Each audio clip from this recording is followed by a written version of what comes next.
Before our show starts today, I just want to take a minute to note the passing of Professor Claire Callender, OBE. For the last 2.5 decades, she's been one of the most important figures in UK higher education studies, in particular with respect to student loans and student finance. Holder of a joint professorship at UCL Institute of Education and Birkbeck University of London, she was also instrumental in setting up the ESRC Center for Global Higher Education, of which she later became deputy director. I just want to quote the short obituary that her colleague Simon Marginson wrote for her last week after her passing from lung cancer. He said, "What we'll remember about Claire is the way she focused her formidable capacity for rational thought on matters to which she was committed, her gravitas that held the room when speaking, and the warmth that she evoked, without fail, in old and new acquaintances." My thoughts and condolences to her partner Annette and to her children. We'll all miss Claire. Hi there, I'm Alex Usher, and this is the World of Higher Education podcast. I suspect most of you are familiar with the OECD's Program for International Student Assessment, or PISA. That's a triennial test of 15-year-olds around the world. It tries to compare how teenagers fare in real-world tests of literacy and numeracy. But you might not be as familiar with PISA's cousin, the Program for International Assessment of Adult Competencies, or PIAAC. To simplify enormously, it's PISA, but for adults, and it only comes out once a decade, with the latest edition having appeared on December 10th of last year. Now, if you're like most people, you're probably asking yourself, what does PIAAC measure exactly? PISA pretty clearly is telling us something about school systems. Adults, the subject of the PIAAC test, they've been out of school for a long time. What do test results mean for people who've been out of school for, in some cases, decades? And what kinds of meaningful policies might be made on the basis of this data? Today, my guest is the CEO of Canada's Future Skills Centre, Noel Baldwin. Over the past decade, both in his roles at FSC and previous ones at the Council of Ministers of Education Canada, he's arguably been one of the country's most dedicated users of PIAAC data. As part of Canada's delegation to the OECD committee in charge of PIAAC, he also had a front row seat to the development of these tests and the machinery behind these big international surveys. Over the course of the next 20 or so minutes, you'll hear Noel and I, both fellow members of the Canada Millennium Scholarship Foundation Mafia, discuss such issues as how the wording of international surveys gets negotiated, why we seem to be witnessing planet-wide declines in adult literacy, what research questions PIAAC is best suited to answer, and maybe most intriguingly, what PIAAC 3 might look like a decade from now. I really enjoyed this conversation, and I hope you do too. Anyway, over to Noel. Noel, some of our listeners may be familiar with big international testing programs like PISA, the Program for International Student Assessment. But what is the Program for International Assessment of Adult Competencies? What does it aim to measure and why? Yeah, so it is somewhat analogous to PISA, but primarily focused on working age adults. So again, it's one of these large scale international assessments that's organized by OECD, in this case by both the education and labor secretariats at OECD, and then administered by national statistical agencies or government agencies on the ground in participating countries. And PIAAC's primarily focused on measuring skills like literacy and numeracy, although over time, the OECD has started to add other measures, other skill sets that are relevant to that intersection between education and labor and labor markets. So things like digital skills or technology use, problem solving, and social emotional skills. And in addition to the assessments themselves, there's also this large battery of background questions that collect a lot of demographic information about respondents' work lives, and other factors like health and well-being, so that you can start to try to draw some correlation between the core skills that are getting measured and how they're getting used or what kind of impact they're having on people. And how do they know that what's being measured? Because it's asking you questions about, the literacy section is reading comprehension, and the math is sort of, if two trains move towards each other, one from Chicago and one from Pittsburgh. It's those kind. They're a little bit more sophisticated than that, but that's the kind of thing. How do they know that actually measures anything useful about workplace competencies? Yeah, that's a good question.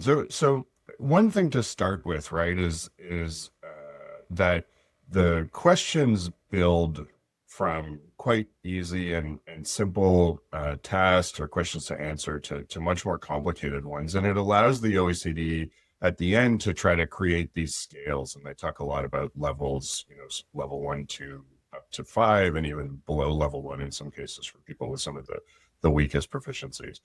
And although PIAAC itself is new, the assessment of the competencies is not. It actually goes back into the early 1990s, and so there has been quite a bit of research done both by OECD and then by psychometricians and other researchers about some of the connections between these things.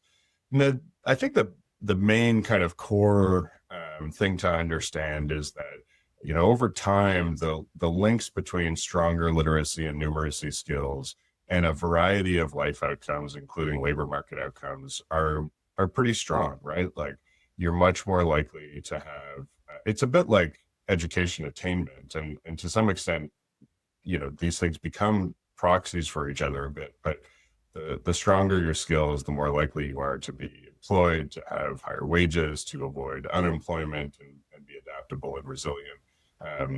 But it's other things too, life satisfaction, actually interesting findings coming out of this one about democratic participation and your kind of sense of how your society is doing. But there are pretty strong correlations between advanced skills and those outcomes. But I can imagine, the nature of an economy, whether it's more manufacturing based or service based, that might affect things. And so different countries might actually want to measure slightly different things. How do you get 50, or I'm not sure how many countries, dozens of countries, to agree on what skills to assess and how to measure them? Yeah, I mean, the point at which OECD countries agreed that they wanted to focus on literacy and numeracy sort of predates me, right? But it also predates a lot of the current focus on other sets of skills that are much more digitally oriented, right? There was a much more analog world when this started. And so literacy and numeracy, I think, made a lot of sense when people were consuming almost all of the information that they were getting in some form of media where reading comprehension, the ability to navigate text, and then the ability to do fairly rudimentary to advanced problem solving with numbers made a lot of sense, right? So I suspect that at the time, kind of as this was being developed through the 80s and into the early 90s, that there was a high degree of consensus on those things. The development of the instruments themselves is also an international effort. So it's led by the OECD, but they work with experts in a number of different countries to test and validate the items that they use for the assessment. And so, educational testing services in the US, they're quite involved. There are experts in Australia and in Canada. In fact, Canada was at the start of this process, both at Statistics Canada and other experts here were quite involved in developing some of the early instruments, especially for measuring literacy, I believe, right? So the consensus building process includes not only what you're going to measure and how you're going to administer it, but the actual items and whether they're effective. And they do field testing in advance of putting them out into the main assessment to try to get the validity as high as they can. And so once the results are in and published, what's next? How do governments typically use this information to change policy? Yeah, that's a great question. And I'm going to confess, despite having been on the inside of some of this, it sometimes is quite a black box. And increasingly, and I think we'll get into this a little bit through the course of the conversation, increasingly a bit of a black box. But one thing I can say for sure is, in different countries and even in different provinces and territories in Canada, you see different ways the information gets used. So it certainly is integrated into all kinds of internal briefing. And, I spent some time, as you know, at the Council of Ministers of Education, and we could see that both in our work and in the work of the officials we worked with across provinces and territories. After the last cycle of PIAAC, Quebec produced some fairly detailed reports analyzing the performance of Quebecers on the PIAAC scales and the proficiencies, comparing them to other provinces and other countries, and using that to certainly to drive some conversation about the implications of that. New Brunswick, shortly after the last PIAAC cycle, launched a literacy strategy. So you can see examples of this, but it's certainly fair to say, like, a lot of it becomes internal information to drive conversations inside of governments. And even since the most recent cycle of PIAAC was released in December, I've seen examples of that, but there's not as much in the public domain as you might expect, and as there used to be. I think that's also fair to say. Noel, some of the findings in this latest PIAAC cycle, I mean, the sort of the headline that got the most traction, I guess, was the fact that we're seeing declines in literacy and numeracy scores across much of the OECD. I mean, there are a few countries. Canada wasn't much. Was a little bit of a decline, but you had some parts of Northern Europe, I think, that did okay, but everybody else was down. What are the possible explanations for this trend, and should we be concerned? I think we should be really aware. The part about being concerned, I'm always sort of hesitant to declare a crisis. There's a lot of work that has to be done to unpack what's going on with this cycle in PIAAC. And one thing I would point to is just, most of the responses from people were collected at a time of just like ongoing global turmoil that was done during the pandemic, right? It was still 2022. We're still in the middle of this. And so getting the sample collected was a major challenge, much bigger, I think. But with that caveat, I mean, the OECD has started to postulate a little bit on what may be going on, especially on the literacy side. And part of what they're pointing to is just the way that people consume information has changed so radically in the 10 years since the last time the study was done.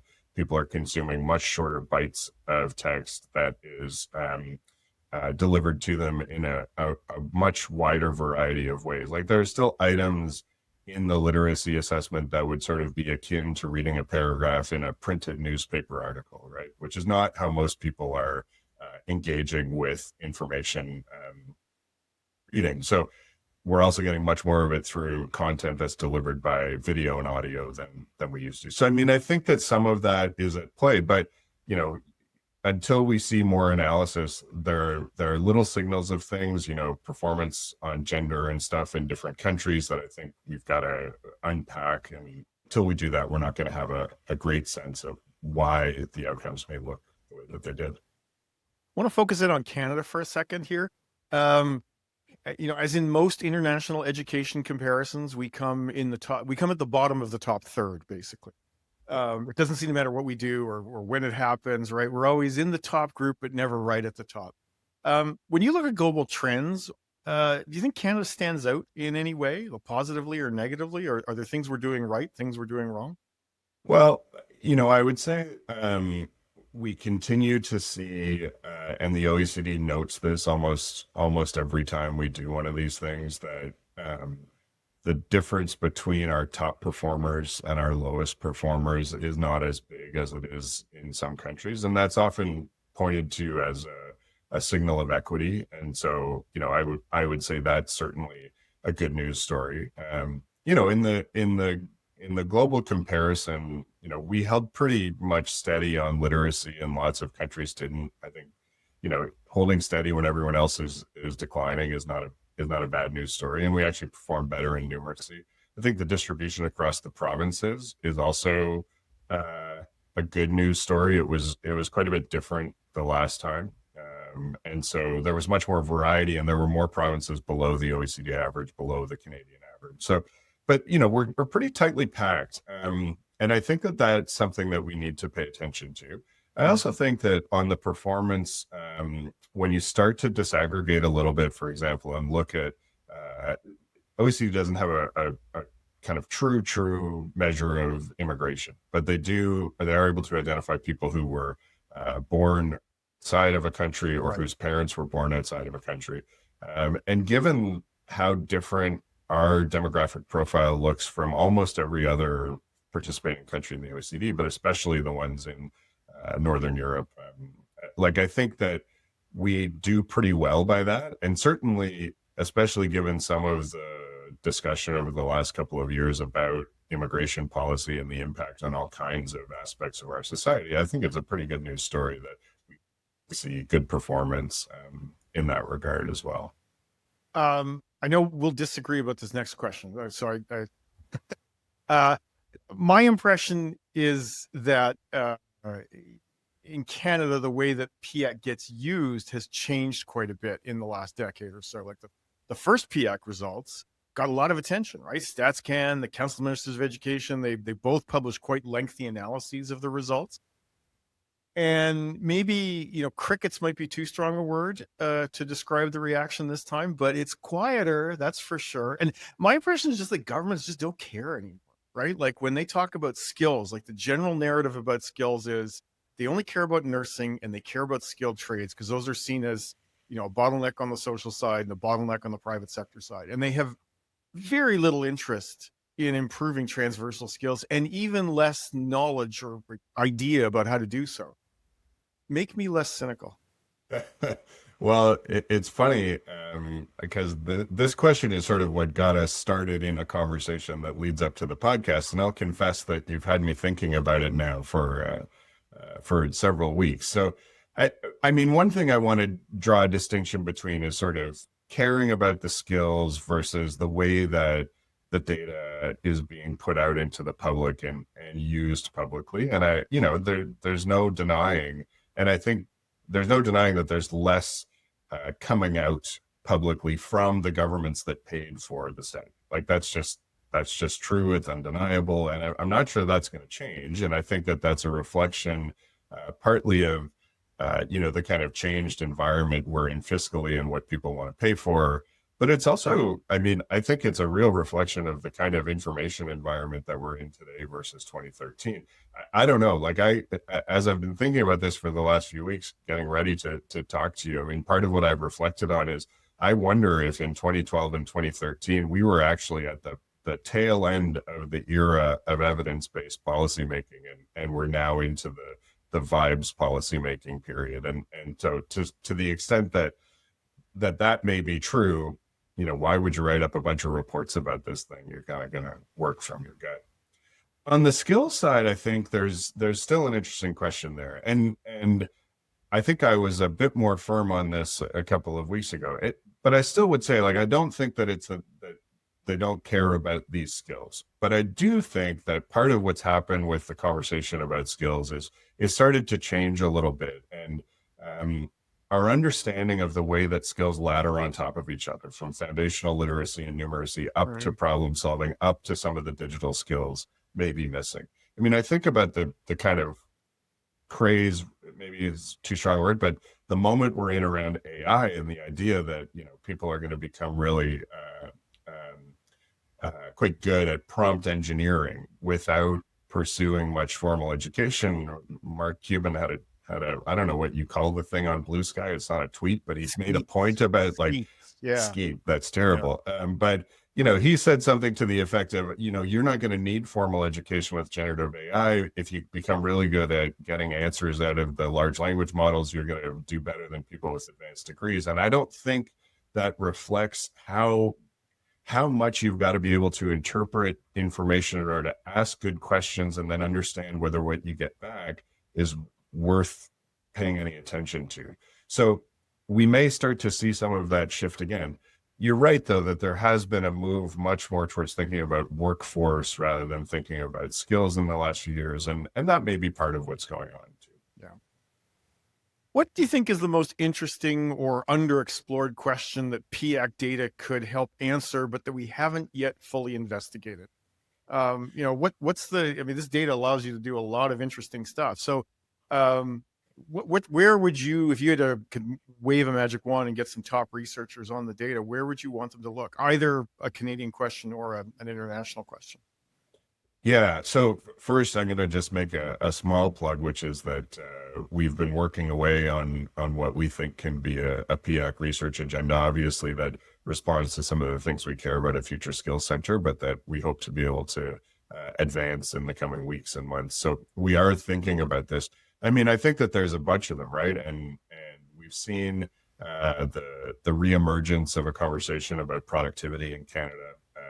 And I think that PIAAC can shed some light on the role that skills play in that. Conference Board of Canada did a piece ago that looked at how much of the gap between Canada and the US was skill or labor based, and it's not that big, but I think we can use PIAAC to continue to investigate that kind of thing. One of the things that the OECD often talks about with Canada that I think is really interesting is the degree to workers are overqualified or overskilled for the jobs that they're in. And again, this is another discourse that's been around for a while. One of the ways in which I think it would be very interesting to try to link it using the PIAAC data is at the same time we're having this conversation about how we build our labor supply, the role of immigration. And, some people have hypothesized that one of the reasons we lag on things like integration of technology or capital investment is because we've been substituting skilled labor for that. And I think that with PIAAC, you might actually be able to look at this question of overqualification or overskilling and examine whether some of that is as a result of the way that we've managed some of our immigration system over the last couple of decades. So there's a few things there that I think are relevant, and then lots of international comparison. And you're right, we should be looking for examples of international success that we could emulate or borrow from or get inspired by. I suppose, I don't know if either of us wants to be doing this, still working in 10 years' time, but if we had this conversation again a decade from now, what do you think or hope will have changed? What will the impact of PIAAC 2 have been over the long term? And how do you think PIAAC 3 is going to be different? Well, I mean, I think I need to say this out loud. I am worried that there won't be a PIAAC 3. And we're recording this in a pretty turbulent moment early in 2025 when lots of change is happening around the world. One of the things that seems clear is that the new U.S. administration is not interested in Department of Education, which I suspect means that they won't be interested in having a National Center for Education Statistics. And like with lots of things on the international stage, the U.S. is a driver of initiatives like PIAAC and valuing initiatives like PIAAC. And so I worry about whether we'll have a PIAAC 3. It would be a very different kind of study if it was limited kind of only to the. So I hope in 10 years we're talking about PIAAC 3, and I hope it's robust and, with lots of participation across OECD countries. The other thing I think that I hope is that there will continue to be some investment in using PIAAC data to answer research questions. It's one tool, right? But it is a big one. We talk a lot about it being the only direct assessment of adult skills that we get, where someone has actually assessed a particular set of competencies that we're looking for.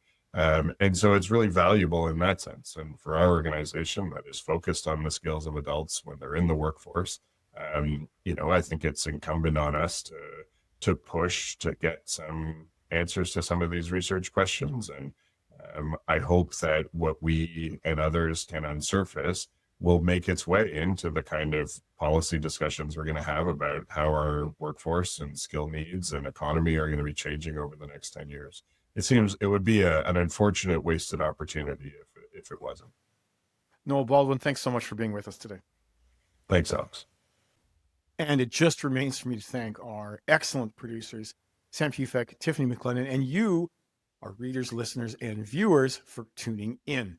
If you have any questions or comments about today's episode, please don't hesitate to get in touch with us at podcast@higheredstrategy.com. Quick request, don't walk to YouTube and subscribe to our YouTube channel. Never miss an episode of The World of Higher Education. And next week, our guest will be Shai Reshev. He is the founder and president of the University of the People. That's a free global online university that gives 150,000 students in over 200 countries an education. He'll be with us to answer the key question, how do you run a free university with no government support? Bye for now.